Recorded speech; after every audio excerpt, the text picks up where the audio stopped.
Welcome to Pulp Mythos. I'm Brian here with Spencer and Larry, and we're going to be discussing 1883 episode 6. There's no longer on a break. Hopefully they don't take any more and we get through these, I believe it's 10 episodes. If you've not hit the sub button, please do so. Leave a like, leave a comment. And let's start with, I'm going to start with the opening credits actually, because that stung, man. I don't know if you noticed, but as those credits went on and where we're seeing all the main characters, they cut Enos out. Like he's not in there. I didn't They notice. replaced him with I guess the new guy. And the second I noticed that, I was just like, oh my god. Yeah, it was a bit rough. And like you mentioned it, and we talked about it right before.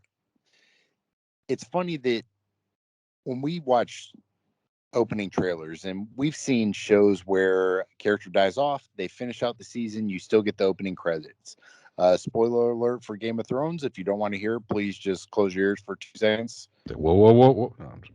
No, Well, and Jesus, if you don't know this one of all of the spoilers, I mean, good Lord, Sean Bean, when you had know, Eddard, when he died right at the end of season one, like they still had those episode where he's still in the credits, like he's still in the opening credits. And Game of Thrones had a bunch of characters who died, season episode 3, 4, 8, and they would still continue the season with them in the opening credits. They're there. But for this to have shot multiple opening credit sequences, knowing that that character is going, I'm very curious to see if that carries throughout, because I'm sure that at least one or two more main characters, well, so far main, will perish throughout this journey, and we will no longer have them in the opening credits, because now they set that precedent. Like they have to keep doing that. I feel like it. I feel like this journey's gonna end with Shay perhaps making a really big sacrifice of some kind. oof. You know, I, I was just laughing though, because like when you said that, I'm thinking opening credits where the only person you're gonna see is like uh Elsa, and that's it. It's just gonna be one long opening credit where it's just her face continuously. It's just her name over and over because she's like, the only one left. or maybe it's just new guy. Him by a The campfire, him eating a can of beans. Wait, new guy like DJ Qualls, like he comes in and like the the opening of the episode was like we brought up Enos. It basically was them dealing with all the horrible things that had happened. We basically get Elsa dealing with that pretty much the whole episode, but by the end she's back to normal, which I thought was a good little character arc. We had moments with her and Shay, her and her father, and her just working through things, but specifically that opening with Sam Elliott and her. And I wrote down the line, I don't have anyone left that loves me. You do. You're like, whew. Hmm. His whole talk about it, his idea of the soul and soulmates, and he wants to get to the ocean because his wife wanted to see the ocean, and he'll look at it for her, and just all that stuff, just beautifully written. The show, we've talked about how well the show is written and the way those lines are delivered, and Sam Elliott, great actor. But I really enjoyed sort of the Elsa storyline, from her pulling the gun on the guy in town to all the way in the end when she has the moment with her father even, and he's just basically like, um, you just giving her words of wisdom to get through things. But yeah, and then finally her thanking Shay at the end, even like I love that, her just being like, you came to me in a time I needed you. You talked about it, nobody else wanted to, and thank you. And um, but yeah, Elsa's journey through the episode. What'd you guys think? He felt like the perfect person for that scene, given what we saw him lose at the beginning of the show, the episode one. You know, and like you said, that the whole speech about grief and the way it affects you, and and the attachments you build to people, you know, and it feels like you have a piece of them and they have a piece of you, and when they die, that piece of you goes with it. That speech was, you kind of felt that, you kind of felt that, and it's hard to describe grief, but that's a good way of doing it, and there's a lot of very strong moments. That one in particular in this Well, episode. and I felt, and we talked to, I think we texted in that group chat where, as far as dialogue goes, this show had so many good, it was just great dialogue. There wasn't the big shootout in this episode. There wasn't them getting drug across the river in this episode. It was a lot of character development, but it wasn't boring. It wasn't drawn out. It didn't feel like filler. It was just great written dialogue and fantastic acting. And we were mentioning that opening sequence. You had, Shay and Elsa going back and forth, and Sam Elliott once again, and everything I've seen him in. And my wife watched the show The Ranch that he was in. Wasn't a great show. It wasn't a high budget, but they had several seasons of it. It was funny. Was that the sitcom? Yeah. Okay. Yeah. Every part that Sam Elliott was in was still good.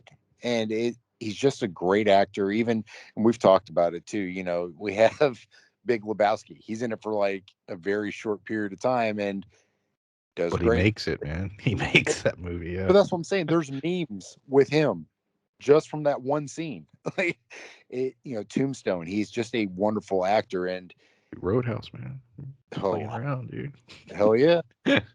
Still with that same big stash and everything. Oh shit! What, We Are Soldiers, the movie with Mel Gibson about Vietnam. Yeah.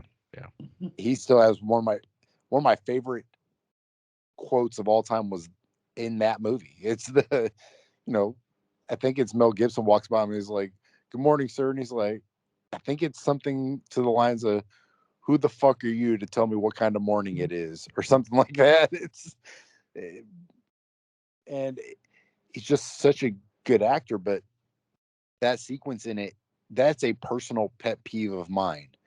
When someone tries to come to me and relate to a situation that I know that they can't even come close to.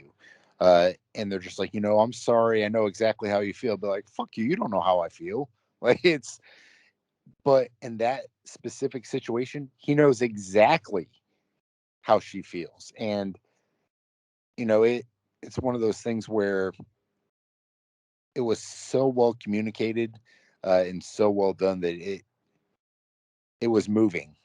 And, for a show that I'm watching on a streaming network that isn't on season like 8, where I'm invested in the characters, for me to be this invested in the characters and to be moved by a 3-minute dialogue, that's commendable. It really is. And I'm hoping that those words, that the talk she had with her father and everything else Elsa, speaking of Elsa, that she experienced, that, like Brian said, it seemed like she was back to normal at the end. I'm hoping that's not the case. I'm hoping that, these experiences through this episode,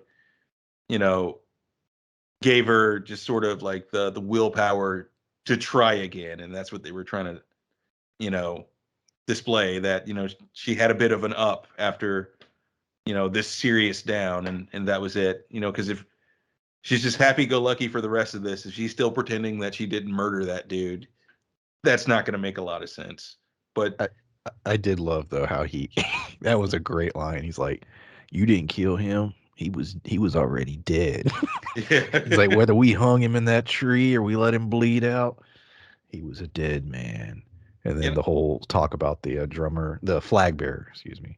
Right. The dialogue is poetry, man. I could just memorize the lines of this show. There's some great ones. Well, go ahead. It really is. And like you said, that whole thing.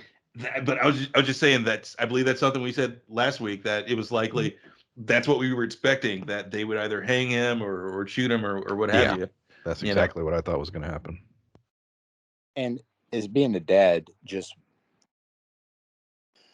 Tim McGraw, him coming across, and part of what he was doing was just trying to alleviate her pain.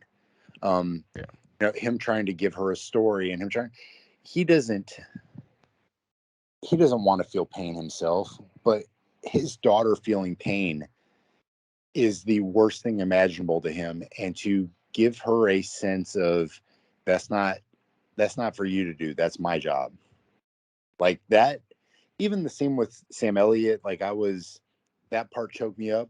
And as much as Tim McGraw is, and he's not a bad actor, but in comparison to Sam Elliott, he doesn't hold the candle.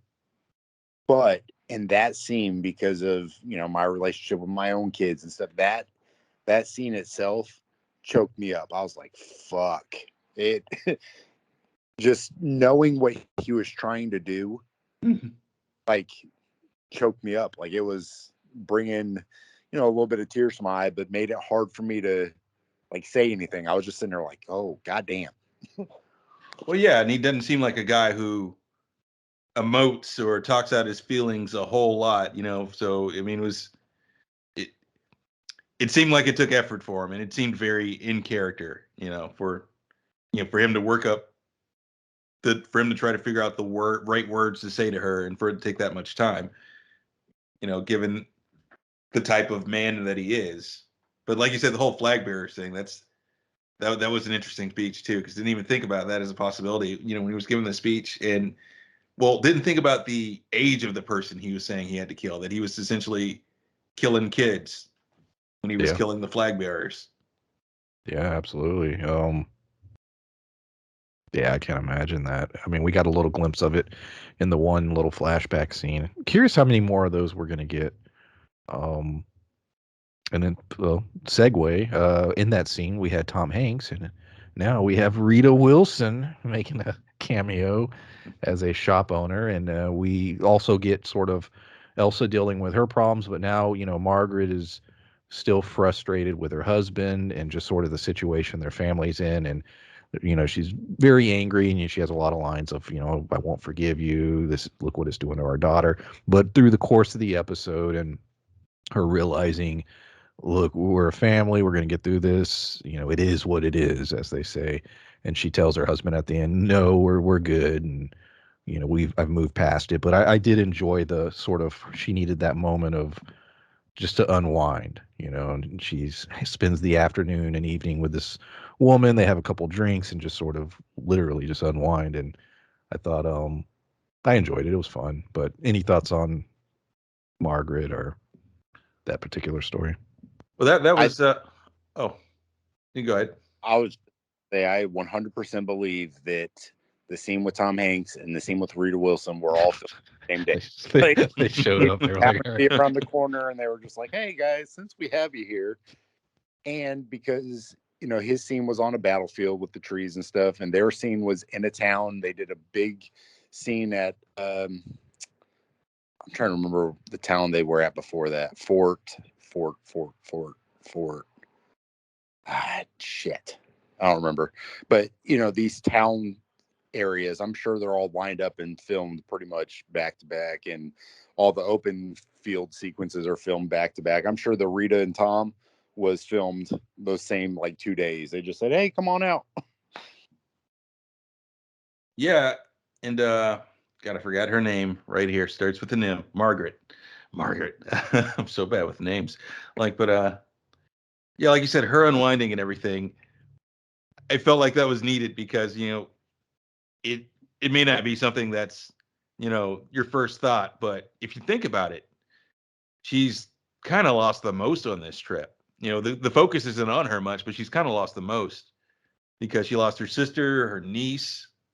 She had to deal with that whole situation with the first river in the first place, and then what her daughter's going through and everything. She's lost a lot, and she hasn't really had any serious breakdowns. She's, gotten a little sad or slightly emotional, but she's lost an awful lot to still be willing to continue this trip. I think, piggybacking off of what you said, she to me is the quintessential mother figure when you think of a mother figure where they have to be super strong. All those commercials where the mom can't get sick, she can't take medicine. Those NyQuil commercials where mom can't. Yeah, there are no days off. Got to you take know. care of Yeah. everybody else. It's one of those things where they did a great job, I think, visualizing that and kind of bringing that to the forefront, because she has to take care of everybody else. She was trying to get everybody across that river. She's the only one, when you look at all the other people that they helped get across, the people that they left behind because they were stealing shit. She's the one that's grieving the loss of the people who died on the river, where everybody else kind of is just like, well, fuck those people. She's the one that's grieving that loss. She's the one that's grieving the loss of her sister, her niece, whereas Elsa doesn't give a shit. Um, Tim McGraw, who's, I just keep referring to them by their real, James. yeah. But James has this, hardness that he's putting a shield up to kind of protect him from everything, where he let it down for a moment to kind of let his daughter know that he's going to take all of that on. But Margaret's taken on just as much. And like I was saying, and like Larry said, she is the one that's been grieving everyone. And she hasn't really had a chance to do that. Whereas her kind of letting out some joy and just kind of getting away for a moment has helped her recenter and get back to her real self. We get 2 new party members. I guess. The first one I don't have much to say. A butcher slash cook, who's joining the crew, and they've been saying this for several episodes. They need that. They brought up multiple times in this episode the concern about the winter coming. Even he brought it up. He's like, we're not going to make it. But they give him a good deal. They're going to pay him well, and he gave the whole speech about, well, they'll eat what I serve, and so that should be interesting to see how that all plays out. But we get the butcher, and then we get a new cowboy essentially who's joining the crew. He joined specifically because he saw Elsa and thought he appreciated the way she looked, and he approaches her. This is after she's sort of feeling better. Initially, she's cold to him. Then after she feels a little better, she starts sort of flirting. I don't know. It was a fun little line. I want to be the pretty one. But do you think they're gonna be a thing? Like, that was my only thought. I was like, where are they going with that storyline? This is pretty damn quick. Well, I mean, I still think she may die soon. So I don't know. But any thoughts on both those characters? The butcher and the cowboy. What if he dies in like one episode and they just start running through cowboys? The butcher, the baker, the candlestick. Yeah. I was trying so hard not to say that. I just didn't want to cut Brian off. I was thinking, as soon as he said the butcher, that's all I kept saying, like, in my head. But I think that it's almost twofold, because she had sex with Enos. Immediately, I'm like, all right, well, that's how they're carrying on the name. We didn't know Enos's last. Like, we prophesized that from episode 2. We were saying this is how they're going to carry the name on. This is how they're going to do it. But she had her period. They showed that at the beginning of the episode. So for her to have that already, I don't think that Enos is the one that got her pregnant. Like, I don't. Yeah, I think that scene was specifically to say she's not pregnant. Yep. If you had it. Yeah, so, that's what I got from that scene. So, and that's what I'm taking away from that too. So now she's being a little flirty with this guy, and I think she's just young. He's, an attractive male, and she's just kind of being a little flirty. I don't think that is saying that she's over that, and hopefully it's not, because if she goes right into flirting with him and just being okay with everything that's happened, that's going to be a huge issue I'm going to have to be such a strong build throughout for them to just write that off. I don't know that I'll like that. Now, if they explain it a little bit, being like, hey, that's frontier life. We got to get over this shit. People die. Like, True. They could write in, basically a 1 minute line of dialogue where it's her dealing with it. And I'd be like, all right, well, yeah, I get it. Life's short. Get over that shit. But, I think that it could be anybody at this point. It could not even be Elsa. It could be her little brother that is the Dutton family name that gets carried on. But it would. Damn, I never thought of that. It But could get that bad. Yeah, and that's what I'm saying is that I don't know who it is, and all these people could just be character building for Elsa. And then if the little brother is the one that carries on the name, he's the one that watched his sister. Maybe he idolizes her instead of the, James and Margaret. He idolizes her and saw what she went through and saw how strong she was.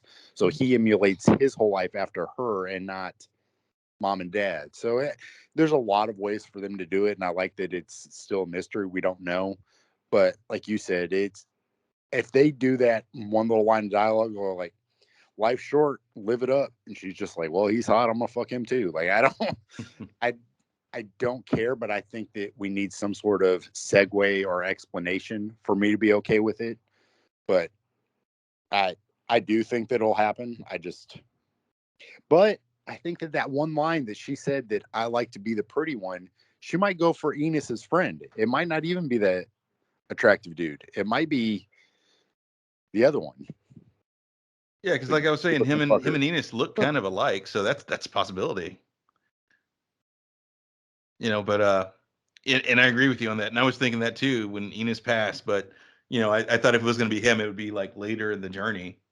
And it probably will, like, much more once they're closer to the end and they've been through enough things together, and that he'd probably be the one that would remind her the most of Enos, and they probably would have gone through a lot of things. And because this new guy, he seems like he tries to be a bit charming and everything, but he just started this journey with this group, so we don't know if he has any serious flaws yet or anything, or if things could go horribly wrong with this relationship. So we'll see if he sticks around.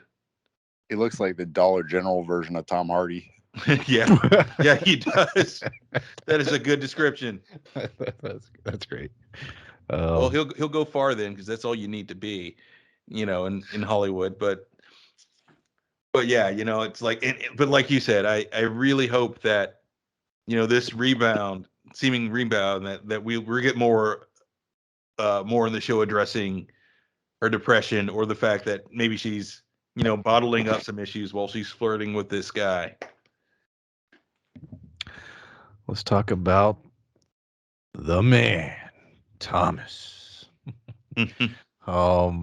Thomas does a lot in the episode. He's the one that goes and town. He's trying to recruit people. He's trying to do a little this, a little that, and he's trying to sell some items that belongs to. She said her name multiple times. Nuami. Is that it? Yeah, well, it's spelled like Naomi, but with but it's not Naomi. Yeah, it's like Nuami or whatever. And she has some items that belong to her husband, and she wants him to sell them. I love the whole exchange with the shotgun. He's like, "Yeah, you're not selling that. You're gonna need that." Takes him into town and decides to purchase her a gift. That being a nice, very expensive mirror. And this leads to an interaction in which they both basically say, "You know what? I think I'm into you." And they hook up. And I love the little breakfast moment. He's sitting there with the two kids, and it's just like, yeah, I'm gonna be your dad. I am terrified that this is going to end horribly. That was the worst part of it. Like, I'm watching it and I'm very excited. I'm like, yeah, this is great. And this is, beautiful little romance developing. And I'm like, oh man, please make it. I hope, of all the groups, I hope that those two make it in the end and are able to have a, settle and actually make it. But that doesn't seem to be the theme of this series. So yeah. Thoughts on Thomas and his new romance? That is weird though. As bleak as it is, like, I too am definitely rooting for Thomas. You really want to see this whole thing work out for them, for this little family unit that's assembled. But when you mentioned the kids, you brought up something interesting. Has he ever talked to the kids? Like, ever? Even They've once? never had any dialogue, I don't think. He nodded one time. Probably cheaper. They don't have to pay him if they don't have any lines. They could be horrible child actors. And You're like, yeah, you guys just don't talk much. Your characters don't speak English, so Just eat this paste. just eat the paste, nod at Thomas, and then go back to the wagon. But yeah, I really want that to work out too. But like you said, it doesn't seem to be the theme of the show. I mean, I feel like she'll die and Thomas will be left with the kids. God. Yeah. I don't know, man. I don't know what the fuck you guys are talking about. I just want their backstory. I want to spin off with those 2 kids. Maybe they're rivals to the Dutton family. Yeah. Yellowstone. Yeah, man. Like they're the same age as the little boy, and then they end up being rivals. And because Elsa's got to raise the 2 little brothers, or her little brother and the 2 boys, because Thomas and Naomi, and Nuami. James, yeah, there you go. James and Margaret, they all die. So Elsa's raises all them, and then they create this like rivalry, and then the 2 families are like the Hatfield and McCoys or something. I don't know. You know that's weird because I thought I was about to mention it potentially playing out the opposite direction where all the Duttons die except the boy, and Thomas's family has to take him in. But yeah, there's a number of ways this could play out. But like you said, I don't see it being 100% happy for anybody. Like everybody's going to lose someone by the end of this, I'm sure. Well, what you just mentioned was the new Star Wars, and that's the thing. Where did I make a Star Wars reference without knowing it? I was saying where Rey's not really a Skywalker, but by the end he was. Are you saying like Thomas? He gets it. He makes it to the West Coast at the end. Like, what's your name? Dutton. The 2 little brothers, or the 2 sons, aren't even Duttons. They just call themselves Duttons. So the Dutton family is not even the Dutton family that we know. The Yellowstone Duttons are completely different. That'd be such a cop-out. Would it be interesting? Like, we're all cheering for Thomas and for this family unit to survive. If, like you said, down the line there is a rivalry in Yellowstone and people are recognizing these names, so for all we know, the Yellowstone viewers could really hate Thomas. Whereas we're cheering for him. Like they don't like this family line. Like his family's so evil. They're the worst. Oh. They're the ones that sent those bikers to the ranch.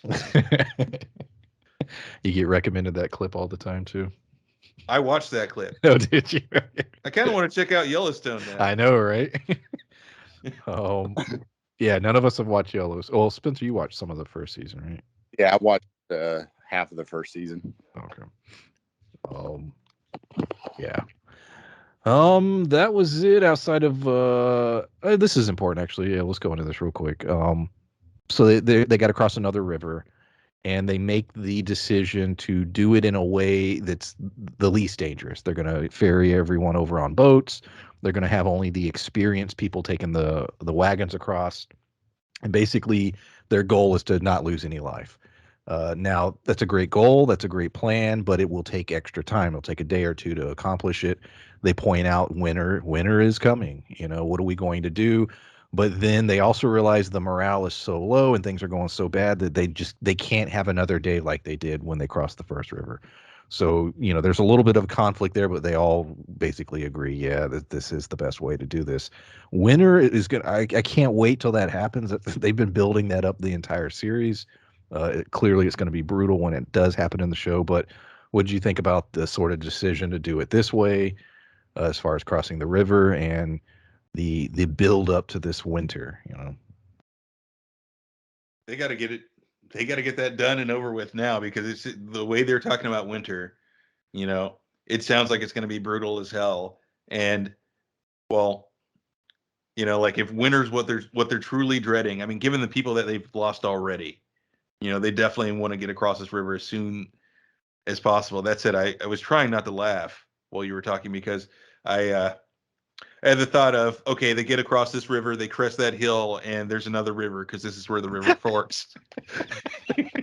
That would be funny. Well, I imagine that their fear really is drowning's probably a lot less painful than starving and freezing to death. So I think that fearing winter probably is more of a... Absolutely, and the cattle could die. Yeah. That's what I'm saying. Like, you're literally starving to death, is running away from Indians, and yeah, Jesus. Like, I can't. I just think about like right now, if you live anywhere on the East Coast or hell anywhere in the United States at this moment, um, could you imagine if you had to go outside right now and just stay out? Like you couldn't go in your house. You had to figure just out how live to there. get warm. Yeah, you had to figure out how to get warmth. You had to I mean, I would die. It is cold. I can't imagine what it was like back then. Holy shit. There's a couple YouTubers that like build cabins in the woods and live off the grid, if you will, and enough on the grid to where they can upload YouTube videos, but they live off the grid, and winter is brutal. Even for that, it's fucking brutal. Like the preparation, you know, cutting the wood and making sure you have everything you need before winter hits is brutal. Even today. So I can imagine then. Right, and who's to say that this cook that's with him is any good? Heck, they might shoot him before the journey's over, because he did say they'll eat what I cook. What if he only makes chitlins?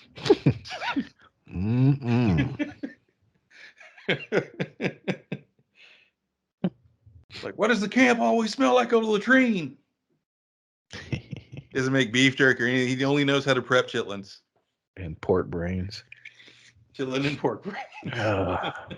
The South. God, it's just pork and beans, all of it. I love his knife. That big ass knife he has. It is on a the cool side. knife. Yeah, that's cool. Fucking Crocodile Dundee. Hell yeah. But yeah, besides that river part, that was the last thing I wanted to bring up. Anything else about this episode? No, nothing.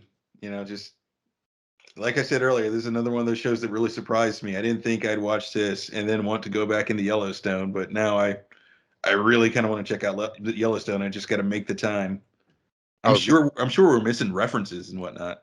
I was going to talk some shit about Yellowstone, but I didn't want to lose like 47 subscribers. And like, actually, it's not a lot of shows. The first season is lackluster, and not on purpose. They're just trying to build characters and make you invested in the story and stuff. But sometimes that leads to less interesting plot lines sometimes. And I felt like the first season Yellowstone was like a Western without all the cool parts that make a Western cool. And that's why the first season Yellowstone was just boring. It was just like a country political, not political as in, Democrat, Republican, but as political as in people vying for power. And that's what it was. And that's, to me, not what makes a Western cool. And that's why I enjoyed this show as opposed to what I saw of Yellowstone. Doesn't mean that it's bad or it wouldn't be good. I was not a fan of the first couple episodes that I watched. So you're saying it's like a modern cowboy Game of Thrones? Yeah, and like I said, it wasn't. I just didn't invest enough time to get invested in the characters to give a shit. Did you watch Justified? Yeah. Yeah, that was good. I didn't finish it, but I did watch a bunch of it. And talking about like a modern Western, that was a really good one.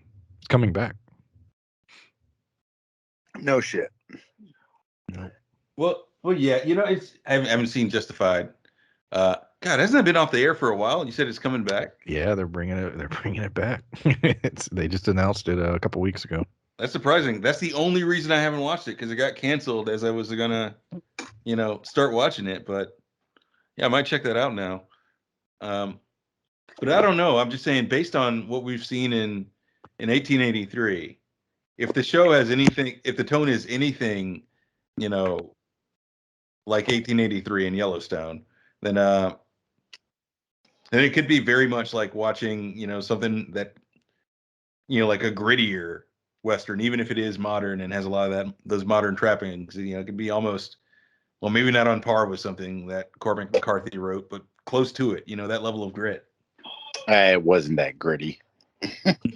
Man, it's not bad. It's got a bunch of good actors and stuff in it. Like, it's well portrayed. I just, like I said, I didn't get invested in the characters. But 1883 has been the most real Western that I've seen in a long time, as far as just people dying, fucking crossing a river. Like, you don't see that. And it's been like Lonesome Dove was the last time shit like that happened. That was long. That was water moccasins. Motherfuckers tried to cross the river and the snakes got them. I'm gonna have to hold my tongue here. I was about to spin us into a conversation about Star Wars. There's a Told you.